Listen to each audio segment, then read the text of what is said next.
ಯುಗಾದಿಯ ಹೊಸ ಬೆಳಕು ನಿಮ್ಮ ಜೀವನದಲ್ಲಿ ಶಾಂತಿ, ನೆಮ್ಮದಿ, ಸಮೃದ್ಧಿ ಮತ್ತು ಸಂತೋಷವನ್ನು ತರಲಿ. ಸಮಸ್ತ ನಾಡಿನ ಜನತೆಗೆ ಯುಗಾದಿ ಹಬ್ಬದ ಆರ್ಥಿಕ ಶುಭಾಶಯಗಳು. ಶುಭ ಕೋರುವವರು ವಿ ಯೋಗೇಶ್, ಕೆಪಿಸಿಸಿ ಸದಸ್ಯರು.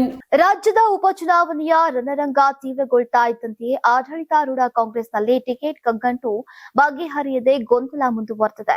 ಬಾಗಲಕೋಟೆ ಮತ್ತು ದಾವಣಗೆರೆ ದಕ್ಷಿಣ ಕ್ಷೇತ್ರಗಳಿಗೆ ಬಿಜೆಪಿ ಈಗಾಗಲೇ ಅಭ್ಯರ್ಥಿಗಳನ್ನ ಘೋಷಣೆ ಮಾಡಿದರೆ ಕಾಂಗ್ರೆಸ್ನಲ್ಲಿ ಇನ್ನು ಅಂತಿಮ ನಿರ್ಧಾರ ಕೈಗೊಳ್ಳಲಾಗಿಲ್ಲ.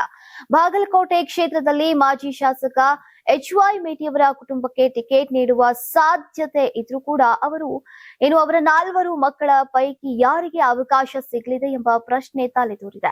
ಸಿಎಂ ಎಲ್ಲರೂ ಒಗ್ಗಟ್ಟಿನಿಂದ ಕೆಲಸ ಮಾಡುವಂತೆ ಸೂಚನೆಯನ್ನ ನೀಡಿದ್ರು. ಟಿಕೆಟ್ ಸಿಗದೆ ಹೋದ್ರೆ ಬಂಡಾಯ ಸ್ಪರ್ಧೆ ಮಾಡುವ ಎಚ್ಚರಿಕೆ ಕೂಡ ಕೇಳಿ ಬರ್ತಾ ಇದೆ. ಇನ್ನು ಮಲ್ಲಿಕಾರ್ಜುನ್ ಮೇಟಿ ಹಾಗೂ ಉಮೇಶ್ ಮೇಟಿ ನಡುವೆ ಟಿಕೆಟ್ ಪೈಪೋಟಿ ಹೆಚ್ಚಾಗಿದ್ದು, ಉಮೇಶ್ ಮೇಟಿ ಅವರಿಗೆ ಹೆಚ್ಚು ಅವಕಾಶ ಇದೆ ಎನ್ನಲಾಗ್ತಾ ಇದೆ. ಆದರೆ ಕಿರಿಯ ಪುತ್ರಿ ಮಹಾದೇವಿ ಮೇಟಿ ಬಂಡಾಯದ ಸುಳಿವು ನೀಡಿರುವುದು ಈಗ ಕಾಂಗ್ರೆಸ್ ನಾಯಕರಿಗೆ ತಲೆನೋವಾಗಿ ಪರಿಣಮಿಸಿದೆ. ಇತ್ತ ದಾವಣಗೆರೆ ದಕ್ಷಿಣ ಕ್ಷೇತ್ರದಲ್ಲಿ ಟಿಕೆಟ್ಗಾಗಿ ಪಕ್ಷದ ಒಳಗೆ ಭಾರಿ ಪೈಪೋಟಿ ನಡೀತಾ ಇದೆ. ಸಚಿವ SS ಮಲ್ಲಿಕಾರ್ಜುನ್ ತಮ್ಮ ಪುತ್ರ ಸಮತ್ಗೆ ಟಿಕೆಟ್ ನೀಡಬೇಕು ಅಂತ ಪಟ್ಟು ಹಿಡಿದಿದ್ರೆ, ಮತ್ತೊಂದೆಡೆ ಅಲ್ಪಸಂಖ್ಯಾತ ಸಮುದಾಯಕ್ಕೆ ಅವಕಾಶ ನೀಡಬೇಕು ಅಂತ ಪಕ್ಷದ ಹಲವು ನಾಯಕರು ಒತ್ತಾಯಿಸ್ತಾ ಇದ್ದಾರೆ.